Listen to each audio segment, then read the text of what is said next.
Mengidentifikasi surat undangan.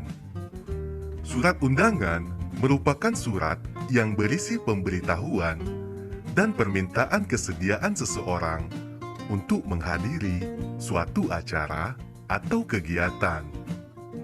Beberapa tempat seperti sekolah dan perkantoran menggunakan surat undangan sebagai pemberitahuan.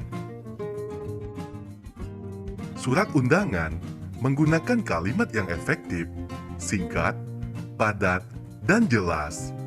Tujuannya agar pembaca memahami isi surat undangan yang diterima. Surat undangan dibagi menjadi dua jenis, yaitu surat undangan resmi dan tidak resmi. Yang pertama, undangan resmi. Undangan resmi yaitu undangan yang digunakan oleh lembaga atau instansi resmi. Undangan resmi umumnya ditulis dengan bahasa resmi dan baku. Misalnya, undangan dari Kementerian Negara atau pemerintah daerah. Ayo perhatikan gambar di samping. Gambar di samping adalah contoh surat undangan resmi.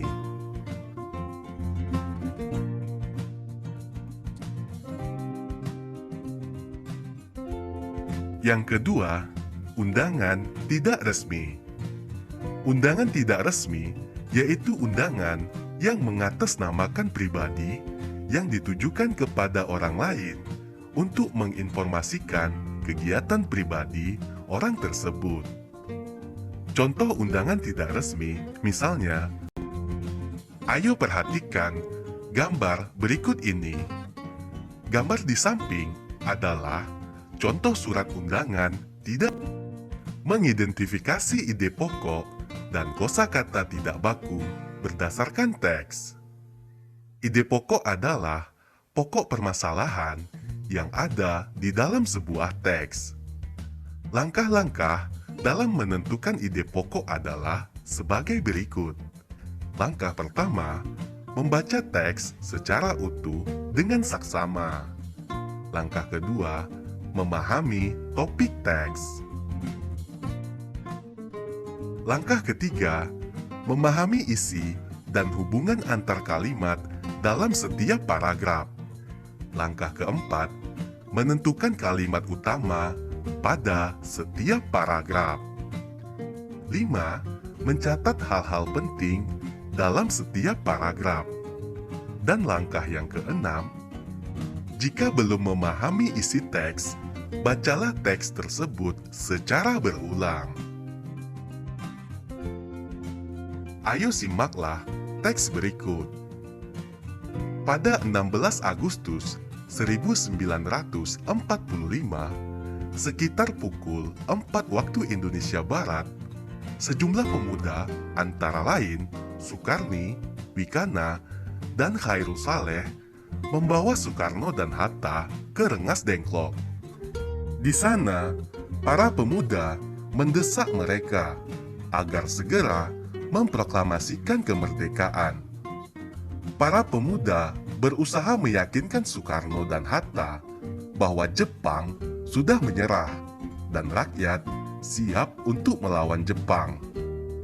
Malam harinya, Laksamana Maida mengantar Soekarno dan Hatta ke kediaman Mayor Jenderal Moichiro Yamamoto, namun ditolak.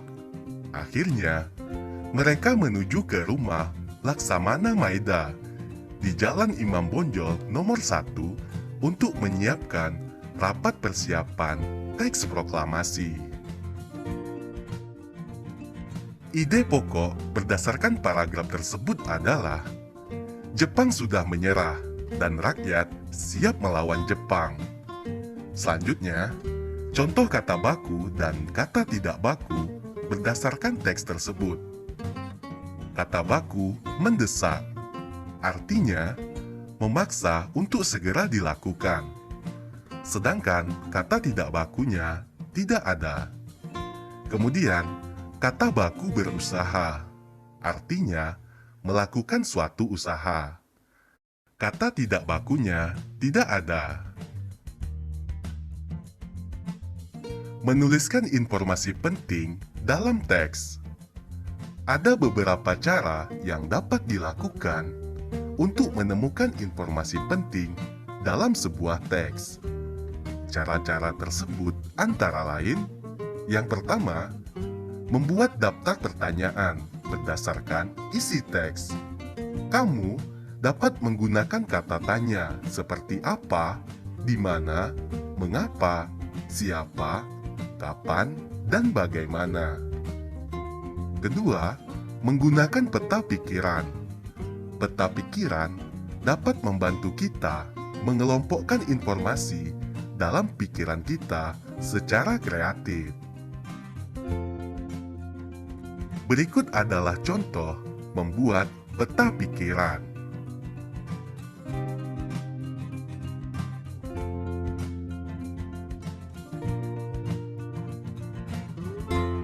Ayo perhatikan contoh peta pikiran lainnya.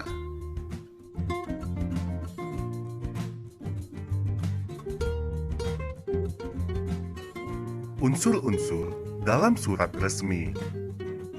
Bagian-bagian yang terdapat dalam surat resmi adalah sebagai berikut. Yang pertama, kop surat. Kop surat berisi identitas instansi pengirim surat beserta alamat lengkapnya. Kedua, tanggal surat. Tanggal surat menunjukkan keterangan waktu dan tempat dibuatnya surat. 3. Nomor, lampiran, dan perihal surat. Berisi nomor dikeluarkan surat oleh instansi pengirim surat dan keterangan singkat mengenai maksud surat tersebut. Yang keempat, alamat tujuan. Berisi identitas penerima surat. Yang kelima, salam pembuka. Berisi sapaan pengirim surat sekaligus pembuka surat. Yang keenam, isi surat. Isi surat berisi pesan yang ingin disampaikan pengirim surat. 7. Salam penutup. Salam penutup untuk mengakhiri surat. 8. Nama pengirim. Nama pengirim berisi identitas pengirim surat. Ayo perhatikan letak-letak bagian surat resmi berikut ini. Ada kop surat, tanggal surat, nomor, lampiran, dan perihal surat, alamat tujuan, salam pembuka, isi surat, salam penutup, dan nama pengirim. Membuat surat undangan tidak resmi. Surat undangan tidak resmi adalah surat undangan yang mengatasnamakan perseorangan untuk kepentingan perorangan. Umumnya, surat undangan tidak resmi berisi kata-kata yang lebih sederhana dibandingkan surat undangan resmi. Contohnya, undangan ulang tahun, undangan pertunjukan pentas seni di sekolah, dan undangan pernikahan. Ayo perhatikan gambar berikut. Gambar tersebut adalah contoh surat undangan tidak resmi.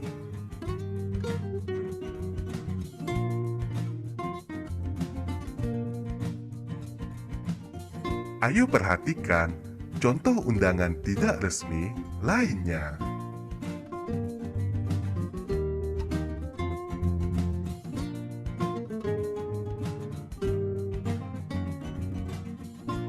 Menuliskan informasi penting dalam bentuk peta pikiran. Peta pikiran dapat mempermudah kita menemukan informasi penting dalam sebuah teks. Langkah-langkah untuk menguraikan teks menggunakan peta pikiran adalah sebagai berikut. Langkah pertama, tentukan ide pokok dari teks yang disajikan. Langkah kedua, Catatlah kalimat penjelas dari ide pokok tersebut ke dalam bentuk poin-poin. Langkah ketiga, tuliskan ide pokok dan kalimat penjelas tersebut ke dalam suatu bagan peta pikiran. Ayo perhatikan contoh menuliskan informasi penting dalam bentuk peta pikiran. Kamu bisa memperhatikan gambar peta pikiran di samping.